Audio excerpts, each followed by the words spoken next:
좋아요, 구독 누르시면 부자 되실 거예요. 안녕하십니까. 돈을 향한 말초적 신경을 인정하라. 경제적 본능 윤진아 기자입니다. 지난 시간에는 트럼프의 비즈니스맨적인 속성 그리고 무역 적자를 줄이는 것을 제일 목표로 한 미국이 어떤 기준으로 금리와 물가 이런 것들을 통제할지 한번 살펴봤는데요. 오늘은 이런 상황들이 미국은 부자가 되고 우리나라는 가난해지는 조건들이 아닌가 이런 생각이 들어서 이 부분을 집중적으로 하나하나 짚어보겠습니다. 금융일타 강사 오건영 신한은행 프리미어 패스파인더 단장님 다시 인사드리겠습니다. 안녕하십니까? 안녕하세요. 네. 네, 그 패스 파인딩을 잘해주고 계신데요. 앞에 보니까 또 프리미어까지 있네요. 예, 그 프리미어가 저희 은행에서 만든 은행하고 증권하고 같이 만든 그 자산관리 브랜드입니다. 그러니까 브랜드를 굉장히 고급스럽게 신한은행이 네. 만들었네요. 네, 그렇습니다. 감사합니다. 이번에도 그 패스 파인딩 잘해주시고 전 졸졸졸 잘 따라가겠습니다. 감사합니다. 네.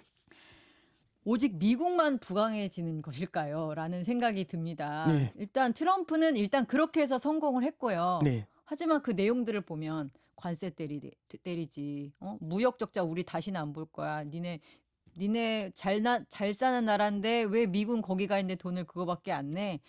과거에는 상상하지 못했던 방식의 발언들을 하고 정책들을 펴고 있어요. 그런데 우리 일부에서도 잠깐 말씀해 주셨지만 아니 미국이 우리 거 많이 뭐 적자 안 내려고 하는 건 알겠는데 우리가 진짜로 가난해지면 그런 네. 과정 속에서 자기네들도 결국에는 빨아먹을 게 없을 텐데 네. 이대로 그냥 간다고 도대체 통제를 어떻게 하려는 거야? 이런 질문이 생깁니다. 네. 이렇게 보시면 될 것 같아요. 그러니까 물론 이제 이게 과거의 사례가 현재 그대로 적용이 된다. 이거는 어폐가 저도 분명히 있지만 일본 얘기를 좀 해드릴게요. 네. 이제 80년대로 가보면 레이건 행정부에서요. 그때 당시에 재정 적자가 엄청나게 커지기 시작했습니다. 레이건도 감세를 했었거든요. 그래서 레이건도 재정 적자가 너무 커진다는 게 굉장히 큰 부담이었고요. 그리고 이제 재정 적자가 커지다 보면 이 재정을 뿌려가지고 이 뿌린 돈으로 사람들이 소비를 많이 하다 보니까 소비를 많이 하면 다른 나라 물건도 많이 샀을 거잖아요. 네.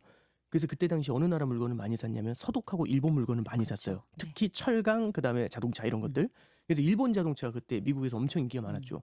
그래서 대일 무역 적자가 굉장히 커졌어요. 그래서 재정 적자가 무역 적자를 같이 달고 다녔죠. 근데 이제 미국이라는 나라의 참 특성이 있어요. 어떤 특성이 있냐면 보통 이게 적자가 심해지잖아요. 그럼 이제 저 같은 경우 적자가 심해지면 너무 많이 썼다. 반성해야겠다. 허리띠를 졸라매자. 뭐 이렇게 생각을 하는데 이 미국은 특징이 좀 그런 게 있어요. 적자가 나잖아요. 그럼 이게 내가 너무 많이 썼다 이게 아니라 누가 나한테 팔았어. 이런 구조죠. 조금 그렇죠. 독특해요. 그렇죠. 누구야? 네. 이런 거죠. 막 나한테 많이 판 사람 데리고 와. 네, 그러면서 이제 그럼 엑셀 딱 보여주면 여기입니다. 그럼 서독이랑 그렇죠. 일본입니다. 쭉 이렇게 무역 적자 기록하는 무역 흑자 기록하는 나라들 나오잖아요. 그래서 이제 혼을 내주는 건데 그때 당시 이제 일본이 당첨이 돼요. 일본이 딱 등장하니까 너네가 지금 우리한테 무역 흑자를 대규모로 기록하는 건 말도 안 되게 엔화가 약하기 때문이다. 말도 안 되게 달러가 세기 때문이다. 그래서 플라자 합의라는 걸 하죠. 그 유명한 플라자 그렇죠. 합의. 이 많은 분들이 85년도에. 알아요. 그렇죠. 네. 85년 9월에 플라자 합의를 해서 그때 당시 1달러에 250엔 하던 거를 120엔까지 낮춰요. 그러니까 반토막을 반타작한 내버렸죠. 거예요. 그렇죠. 1년 만에 반토막을 내버리니까 그러니까 이제 일본 제품의 가격이 올라갔을 거지 않습니까? 미국에서 1,000원에 사던 걸 2,000원으로 그렇죠. 만들어 버리면 그렇죠. 누가 사냐고요. 예. 근데 이제 일본 제품이 품질이 좀 좋았대요. 그래서 이제 그래도 사더라고요. 그리고 이제 또 하나 문제는 뭐냐면 그때 우리나라가 반사수혜를 받잖아요. 그렇습니다. 그래서 그때 우리가 반도체. 이제 그렇죠. 삼조 호황이라고 해서 반도체도 그렇고 자동차도 그때 이제 현대 엑셀이었죠. 아마 제 기억에 엑셀이라는 차가 있었는데 포니하고 엑셀을 그때 많이 팔았죠. 근데 이게 문제가 이런 거죠. 상대 국가의 물건은 이제 엔화가 너무 세지니까 일본 물건을 덜 사요. 그러니까 무역 적자가 더 늘진 않아요. 네. 문제는 누적해온 무역 적자가 있죠. 어허. 이거는 어떻게 해서 사라지지 않잖아요. 그러니까 결국에 누적했던 무역 적자가 사라지려면 저쪽에서 일본이? 내 걸 사줘야 돼요. 그렇죠. 미국 제품을 사줘야죠. 네, 그래서 플라자 합의는 되게 유명하지만 네. 그걸로 답이 안 나오니까 87년 2월에 네. 프랑스 루브르로 또 G5를 불러요. 일본도 부르고 거기서 뭘 하냐면 루브르 합의라는 걸 합니다. 네. 루브르 합의의 핵심은 뭐냐면 결국에는 이 대규모 무역 적자를 해소하기 위해서 일본이 우리나라 미국 물건을 사주는 거. 그래서 일본이 내수 부양에 들어가요. 네. 금리를 낮추고 그다음에 부동산 관련 규제들을 풀고 이게 뭘 만드냐면 일본의 버블을 만들죠. 그래서 일본이 버블 경제가 되니까 그때 세계 최강 일본 이랬잖아요. 이 일본이 이제 미국 물건을 많이 사는 거죠. 그러면서 미국의 무역 적자가요 빠르게 해소가 돼요. 레이건 당시 무역 적자가. 그래서 이게 이제 거의 요즘 말로 뭐 이분하다 뭐 이런 얘기 많이 하잖아요. 이분으로 돌아온 거예요. 근데 이제 이분으로 돌아올 때쯤에는 너무 많이 먹었지 않습니까? 네.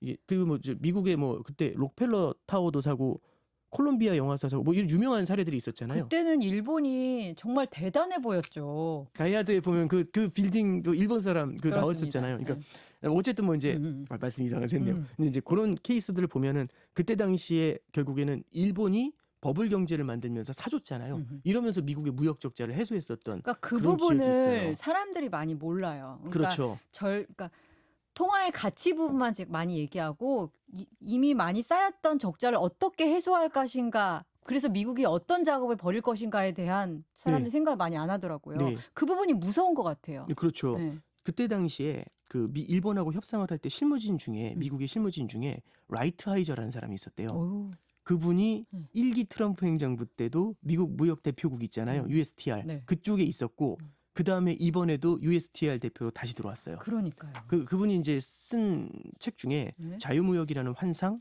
이제 이런 게 있거든요.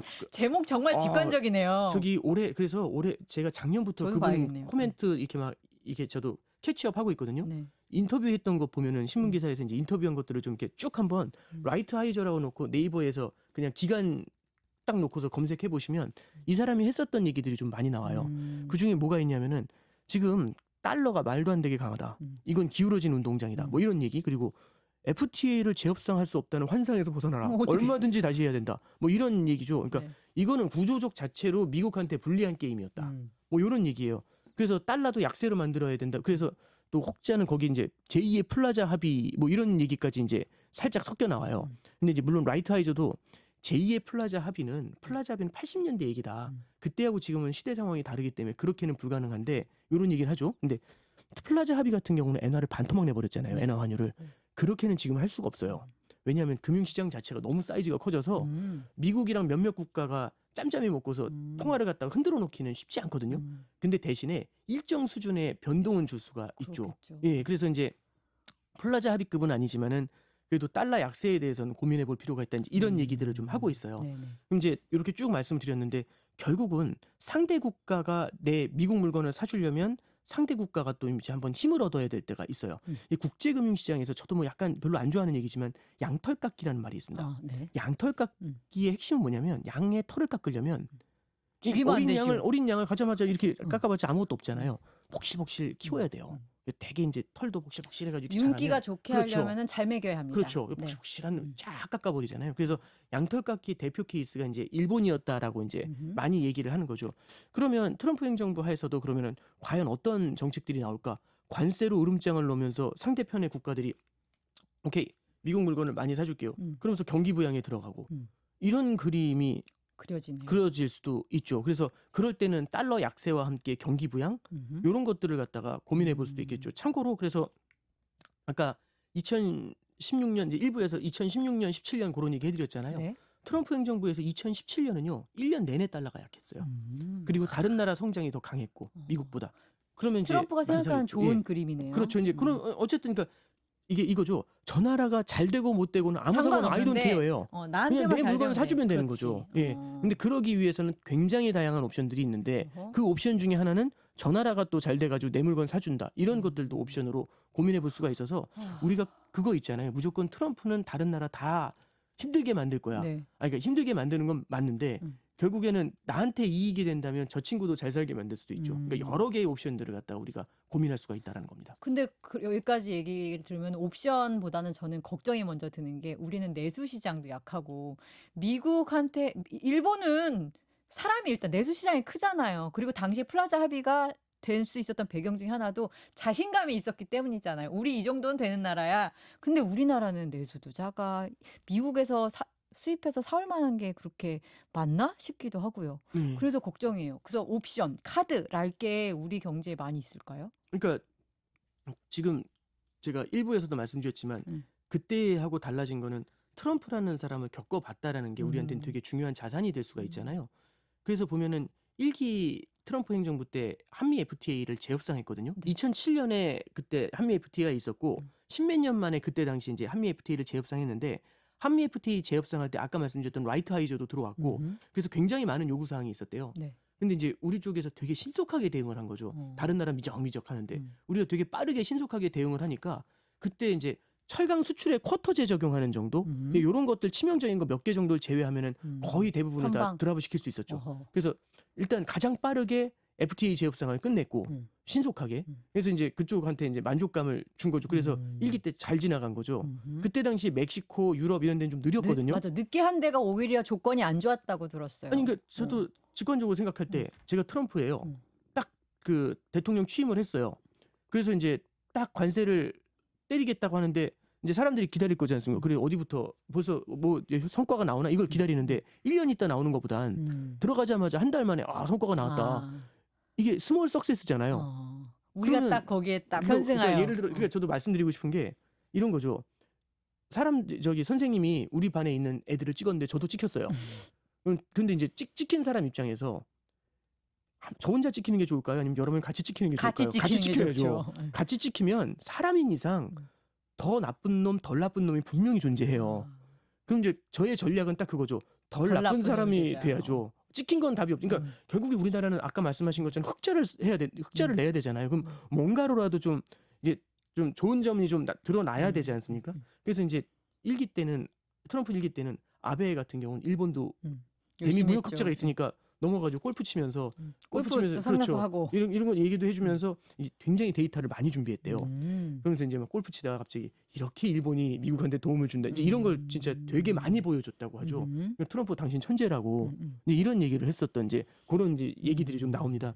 그래서 이게 우리나라 굉장히 힘들잖아요. 근데 트럼프 행정부 하에서 모두가 똑같은 형태의 고통이 찾아올 것이냐? 그게 아니라 마찬가지 앞서 말씀드린 것처럼 이 딜이라는 게 굉장히 중요할 수 있지 않습니까? 그래서 네. 국가별로도 다르게 적용이 될 수 있다라는 것도 첫 번째고요. 두 번째는 아까 말씀드렸던 것처럼 계속 힘들게 만드는 게 아니라 또 풀어주는 그런 기관들도 있죠. 그래서 우리가 최대한 충격은 완충을 시킬 수 있게 신속한 대응과 그렇죠 발빠른 대응과 이런 게 되게 많이 요구가 될 것이다. 이런 생각이 좀 듭니다. 정부에서 지금 발빠르게 하고 있겠죠. 그렇죠. 우리도 이제 뭐 보니까 이미 준비하는 것들이 좀 있는 네. 것 같던데요. 그래서 얼마 전에는 미국산 LNG 수입에 대해서도 막 고민한다 이런 것들이 조금씩 이제 그러니까요. 언론 보도에서 나오는 걸로 봐서는요. 에너지 예. 사주고 우리가 조선업으로 또 그렇죠. 같이 함께해요. 이렇게 가는 것이 이제 트럼프한테는 괜찮을 것 같아요. 우리도 네. 괜찮고. 그러니까 라인을 잘 맞춰주는 것도 필요할 것 같습니다. 네. 알겠습니다. 그 미국만 부강해지는 것이 아니다라는 부분에서 우리의 옵션을 좀 고민해야 된다라는 말씀이시고요. 그런데 저는 그 관세로 부채 커버한다는 얘기 우리 일부에서 잠깐 했잖아요. 네. 관세도 그렇게 하고 뭐 다른 나라를 그렇게 가난하게는 안 하겠지만 여하튼 목표는 미국을 부강하게 만드는 그렇죠. 거다 보니까 제조업도 다 이리로 데리고 오는 것 같고 첨단 기술 같은 거는 이미 정부가 도와주지 않아도 알아서 너무너무 잘하고 있잖아요. 네, 그렇죠. 그래서 저는 미국이 그래도 뭐 다른 나라도 잘 완전 못 살게 하는 건 아니다라는 말씀하셨지만 과거보다 그 차이가 좀 더 많이 나지 않을까라는 생각은 하거든요. 그건 네. 어떻게 보세요? 일단 이렇게 말씀드릴게요. 그러니까 미국하고 다른 나라를 비교를 할 때 US 국가와 넌 US 국가를 비교를 할 때 어떤 성장이라는 게 그 추세적인 성장이 있고 순환적인 성장이라는 게 있어요. 네. 순환적인 성장이라는 거는 이런 하나의 성장 추세가 미국의 성장 추세가 되게 강할 수 있거든요. 근데 다른 나라들의 성장 추세는 이게 순환적이라고 한다는 얘기는 이건 추세적인 거고 순환적이라는 건 올랐다 내렸다 올랐다 내렸다 그래서 네네. 어떤 때는 미국보다 더 세게 올라왔다가 그렇기도 어떤 하죠. 때는 미국보다 낮다가 근데 결국에 성장의 전체적인 중장기적인 틀은 미국 경제가 다른 나라가 따라올 수 없게 지금 계속 구성이 돼 있거든요. 네. 근데 요 사이에서 잠깐 올라왔다 내려왔다 이런 흐름은 나타나게 되겠죠. 그래서 제가 뭐 계속해서 미국 경제보다 다른 나라 경제가 좋습니다 이런 말씀보다도 미국이 압도적인 성과를 낸다는 거는 중장기적으로 봤을 때 그거는 팩트인 것 같아요. 여기서 뭔가 큰 문제가 안 생긴다면. 근데 이제 그런 생각은 좀 듭니다. 아까 말씀드렸던 것처럼 내 나라 물건을 상대편이 사줘야 되잖아요. 근데 너무 많이 뺏어오게 되면은 다른 나라들도 굉장히 힘들어지잖아요. 그죠? 그러면 예를 들어서 어떤 문제가 생기냐면 다른 나라 걸 다 여기로 가져와가지고 다 해먹으려고 하면 예를 들어서 모든 공장이 다 미국에 있어요. 그럼 고임금이지 않습니까? 근데 이 사람들 일자리가 지금 넘치는 거잖아요. 일자리가 넘치는데 이민은 막아요. 그러면 임금이 상승 요인이 올라가겠죠. 되겠죠. 네. 이번에 이제 이민자들 추방한다고 하지 않습니까? 그래서 요즘 이제 어떤 얘기가 나오냐면 그것도 돈 많이 들고. 이민자들 추방하잖아요. 네. 그러면 이제 요즘 나오는 게 트럼프라는 사람을 사람들이 알고 있잖아요. 그래서 고용을 늘리려고 한대요. 미리 추방하기 전에. 어떤 식으로 늘릴 수가 그러니까 있지? 이제 사람들을 미리 구해놓은 거죠. 왜냐면 추방을 미리미리. 당할 만한 사람들 있잖아요. 어. 그런 사람들 대신에 다른 사람들을 구해놓으려고 하는 거죠. 네. 왜냐하면 갑자기 그쵸. 미국 경기가 빵꾸나면 안 다시 되니까. 돌아선다고 하는데 음. 갑자기 사람이 모자라면 코로나 때 코로나 직후에 이제 회복할 때 사람 못 구해서 그렇게 고생했다지 그랬죠. 않습니까? 예, 예. 그러면 이제 이게 사람 값이죠. 임금의 상승 요인이 되는데요. 임금은요. 이 세상 모든 자산 중에 제일 하방 경직성이 강합니다. 한 번 오르면 절대 그렇죠. 내려가지 않는다. 그래서 진성의 인플레이션을 만들어내요. 그래서 무섭다. 그렇죠. 그러면 이제 아까 트럼프가 말씀- 예. 정말 싫어할 인플레이션. 그렇죠. 그래서 트럼프 행정부 하에서 되게 여러 가지 정책들을 쓰잖아요. 과격한 정책들. 제가 앞서 재정 적자하고 인플레이션은 항상 기저에서 트럼프 행정부의 모든 정책에 발목을 잡을 거라는 말씀을 드렸잖아요. 아마 이 인플레이션이 아마 고민이 많이 될 겁니다. 그 얘기는 너무 많은 것들을 가져온다라는 게 트럼프 행정부한테도 부담이 될 수가 있을 것 같습니다. 그 부분에 대해서 굉장히 공포를 갖고 있었는데 네네. 트럼프 자신에게 해가 되기 때문에 그렇게까지 인근 네. 국가들을 가난하게 만드는 짓은 하지 않을 것이다. 네네, 그렇죠. 라는 것을 좀 예. 기억하고 공포를 좀 잠재우겠습니다. 네. 벌써 시간이 이렇게 됐네요. 얘기를 듣다 보니까. 근데 지금 보면 결국 과거에는 없었던 어떤 시대가 열리는 거고 네네. 그다음에 말씀하신 대로 목표는 확실한데 발목을 붙잡는 요소도 상당하기 때문에 그것을 조절하는 과정에서 계속적으로 우리가 살펴봐야 될 지표들이 되게 많을 것 같거든요. 네네. 이런 시대에 개인 투자자로서 그냥 네. 이런 시대를 살아가는 연약한 개인으로서는 어떻게 자산을 배분하고 좀 미래를 예측하면서 살아가야 될지 모르겠어요. 계속 보고 네. 살 수는 없잖아요. 이게 그러니까 그 첫 번째는요.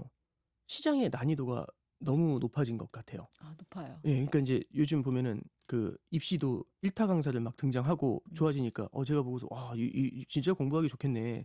근데 문제는 난이도가 더 올라가잖아요. 그렇죠. 예. 그러니까 시장도 난이도가 엄청 올라가거든요. 그러면 응용 문제가 많아져요. 응용 문제라는 건 교과서대로 안 움직이는 게 너무 많다는 거거든요. 당장 우리 주식 시장이 그렇죠. 엄청나게 빠르게 움직이고. 네, 그렇죠. 네. 이게 하나 말씀드리면 올해 연초에 미국이 금리 7번 내린다고 했고요. 그래서 금리가 많이 내려갈 거니까 채권 사야 된다. 이런 게 되게 많았었거든요. 금리 인하의 시대에 뭘 대비해야 되나. 근데 실제 금리 인하됐는데 미국 금리는 오히려 연초보다 올랐어요. 그러니까요. 그러니까 이제 뭐냐면은 금리 인하된데 그러니까 다 확 같이, 달려가지 네. 않습니까? 그럼 미리 다 달려가 있으면은 이 결과를 길은요, 바꿔버려요. 이미 막히는 길이 되고 있는 거예요. 맞아요. 그래서 이제 참 오히려 다른 문제를 만들어내는 거죠. 네. 그래서 저는 좀 말씀드리고 싶은 게 어떤 스테레오 타입 있잖아요. 그러니까 이렇게 되면 이렇게 될 것이다라는 요거 되게 유연하게 보셔야 돼요. 왜냐하면 우리 계속 이 방송 전체에서 무슨 말씀 나눴냐면 트럼프라는 사람이 어떤가에 초점을 좀 맞춰서 말씀 나눴는데 네. 정해진 게 없는 사람이잖아요. 저 아직도 기억나요. 19년도에 트럼프가 이제 미중 무역 전쟁할 때 시진핑을 엄청 욕했던 날이 있었거든요. 막 나쁜 사람이라고.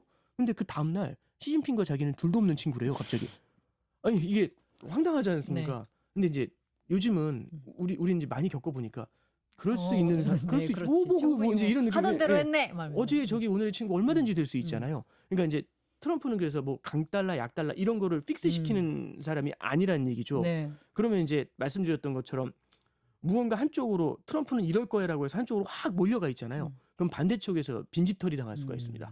예, 그래서 너무 막 지금 보면은 트럼프 트레이드가 너무 강하게 나타나잖아요. 그쪽으로 다 몰려가는 느낌이 좀 있거든요. 네. 그래서 우리 항상 말씀드리고 싶은 게 투자를 할 때는 자산 배분을 많이 해주셔야 돼요. 왜냐하면 위험성이 있기 때문에 한쪽으로 몰려가 있을 위험. 그래서 지금은 난이도도 높아졌고 한쪽으로 몰리는 게 워낙 세잖아요. 네. 그러면은 반대쪽의 자산을 일부 정도는 좀 담아두는 게 되게 필요할 것 같다. 그러니까 예를 들어서 이런 거죠. 우리나라 주식 다 팔고 넘어갈게. 다 미국으로 지금 요즘 그런 그런 질문들 분위기입니다. 많이 네. 받았거든요. 근데 저는 우리나라 주식도 조금 이렇게 물론 중장기적으로 어디가 더 좋으냐 이건 또 별개의 문제겠지만 아까 말씀드렸던 것처럼 순환적인 상승 이런 것들도 나타날 개연성도 있다라고 봐요. 네. 그래서 과거 1기 트럼프 때도 보면은 무조건 미국만 좋았고 그러진 않거든요. 어떤 때는 미국이 우리나라보다 주가가 더 빠진 때도 있었어요. 그래서 요렇게 이제 좀 나눠가지고 골고루 좀 나눠가지고 좀 넓게 펼쳐놓고 가야 이 워낙에 변덕스러운 트럼프는 결국에는 변동성인 것 같아요. 네. 그럼 이 변덕스러운 시장에 되게 발빠르게 대응할 수 있는 그런 여지가 생기지 않겠나? 예, 그렇게 말씀드립니다. 그러니까 원래 계란을 한 바구니에 담지 말라라는 격언 같은 건데 지금 시장에서는 그게 전략이 될 수가 있는 것이다. 네, 그렇죠. 근데 지금 상황에서 혹시 조금 더 비중을 둬야 되거나 이런 네. 게 혹시 있을까요? 저는 이제 좀 하나 말씀드리고 싶은 게요. 무조건 금리가 내려가니까 채권을 사야 된다 하면서 채권 같은 것들도 막 많이 사시고 이런 케이스들도 있어요. 그래서 한쪽으로 너무 모시는 건 아닌 것 같고요. 음. 대신에 이런 것들이 있습니다. 중간중간 변동성이 커질 때 네. 의외로 내 포트폴리오의 변동성을 잡아주는 자산들이 있거든요. 첫 오. 번째는 네. 금 같은 게 아, 있습니다. 금이요. 근데 이제 네. 이렇게 말씀드리면 많이 올랐잖아요. 음. 그러니까 이제 항상 그 금에 대해서 얘기할 때 20년 정도 됐는데 금 얘기할 때마다 많이 올랐어요. 항상 많이 올랐더라고요. 네. 왜 부담스럽지 않습니까? 음. 왜냐면 우상향이 너무 꾸준해요. 음. 근데 이제 하나 보시면 이 금이라는 자산은요. 첫 번째는 지정학적인 리스크를 해지할 수 있습니다. 그렇죠. 그러니까 예를 들어서 저기 우크라이나에서 에이테크스를 러시아에 쏜다고 하니까 금 가격이 막 빠지다가 또 올라오고 그러거든요. 그래서 금 가격이 계속 올라간다 이런 말씀이 아니라 금이라는 자산이 뛰어 올라가는 시기가 있어요. 금이 잘 자라는 시기가. 그때가 지정학적 리스크가 불거질 때. 네. 최근에 보면 이란, 러시아, 우크라이나 이러면서 금 가격이 꾸준히 뛰었지 않습니까? 네. 또 하나는 미국이라는 나라의 성장의 파이가 줄어들 때. 어허. 그러면 이제 미국이라는 나라가 지금 활활 타오르고 있잖아요. 네. 트럼프 스타일이 캠프파이어 하면 기름 한 번에 붓는 스타일이잖아요. 음. 그럼 기름이 모자라면 어떡할 건데 옆에 캠프파이어에서 가져와서 붓잖아요. 네. 근데 옆에도 이제 다 떨어져요.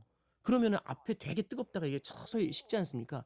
그럴 때 금 가격이 달러의 힘이 빠지기 때문에 금 가격이 그럴 때 뛰어 올라가거든요. 그렇겠죠. 그래서 만약에 이제 우리가 10년, 20년 투자한다고 가정했을 때 10년, 20년 안에 미국 경제가 한번 둔화될 때가 올 것인가? 올 수 있죠. 올 수 있죠. 그럼 그때는 누가 각광을 받을 것인가? 금이라는 자산이 각광을 받을 수 있다는 거죠. 네. 그럼 이제 그래도 비싸서 못 사겠어요. 아까 말씀드렸잖아요. 변동성을 준다고. 음. 변동성은 위로도 주지만 밑으로도 줘요. 그러면 이런 파도가 나타나지 않습니까? 기본적으로 우상이긴 한데 거기서 이렇게 된단 그렇죠. 말이죠. 변동성을 주게 되면 이 변동성이 나타날 때 이렇게 밑으로 내려오는 이런 시점에 조금씩 사모아 나가는 전략들 예, 그런 것들은 좀 도움이 될 수 있을 것 같고요. 네. 그 다음에 이제 하나 더 말씀을 드리면 달러 자산이나 미국 쪽에 있는 자산들 있잖아요. 아까 말씀드린 게 순환적인 거, 구조적인 거 이런 말씀드렸는데 결국은 구조적으로 미국이라는 나라의 자산 가격이요. 그래도 구조적으로는 또 다른 나라 대비해서 양호할 수 있지 않습니까? 근데 너무 비싸요. 네. 그래서 말씀드렸던 것처럼 이것도 이 요철이라는 게 존재할 수 있잖아요. 네. 변동성이 있으니까. 그래서 달러 같은 자산들도 내 포트폴리오에 떨어질 때마다 조금씩 담아나가는 전략. 그러니까 오늘 오른다 떨어진다 이런 거 생각하지 마시고 긴 관점에서 접근을 하시는 게 되게 좋을 것 같아요. 그래서 저는 첫 번째는 쏠리는 거 조심하자. 네. 두 번째는 좀 길게 보고 가자. 길게 보고 갔었을 때는 지금과는 또 다른 시나리오들이 언제든지 나타날 수 있잖아요. 그렇죠. 한쪽으로 몰려가 있을 때 그 시나리오가 갑자기 찾아오게 되면 예고하고 오지 않거든요. 블랙스완을 그렇죠. 조심해야 되니까. 그런 시나리오가 찾아왔을 때 대비할 수 있도록 말씀드렸던 것처럼 내 포트에 많이 안 담겨 있는 그런 자산들 있죠. 달러 자산이라든지 아니면 금 같은 것들 이런 것들을 적립식으로 조금씩 모아놓잖아요. 이런 것들 아마 길게 봐서는 효자 노릇하지 않겠는가 예, 그런 조언입니다. 그러고 보니까 요즘 같은 트럼프 트레이드 때 네, 다들 확 움직였거든요. 그렇죠. 그 네네. 말씀을 들으니까 조금 좀 캄다운이 되는 것 같긴 네, 합니다. 그렇습니다. 기준을 잡으시는 게 되게 필요할 것 같습니다. 근데요, 지금 아까 잠깐 예를 들면 우리나라에서 모두 다 탈출을 하고 있는데 네. 그런 말 당연히 들어보셨을 것 같아요. 국장 탈출은 지능순이다. 아, 예. 라는 이제 험악한 말이 나올 정도로 지금 다들 미국으로 가자 이러고 있거든요. 네, 근데 이럴 때라도 국장에서 조금 이렇게 좀 담아두는 것도 말씀하신 측면에서는 괜찮을 것 같긴 한데 예. 너무 암담하고 미래가 안 보이는 건 솔직히 사실이라서 예. 괜찮을까? 아, 이제 저도 네. 저도 그러니까 미국보다 우리나라가 미국보다 좋아요. 이제 이런 말씀을 드리는 게 그렇죠. 아니고요. 우리나라 주식이 미국 주식보다 좋아요. 이런 말씀 드리는 건 아니고요. 포트폴리오에 다양하게. 반대 시나리오가 나타날 때는 이쪽을 갖고 있어야 된다는 그렇죠. 말씀드리잖아요. 참고로 말씀드리면 국장이 너무 안 좋다라고 했던 거는 2019년도에도 그랬고요. 2020년도에도 그렇죠. 그랬는데 좀 코로나 오래된 것 때도 같긴 했습니다. 다른 나라 주식이 막 올라갔는데 우리나라 주식이 안 올라왔어요. 그래서 왜 이렇게 우리나라만 안 오르냐. 근데 2020년도 4분기에 12월, 1월에 어마어마하게 뛰거든요. 우리나라 주식이요.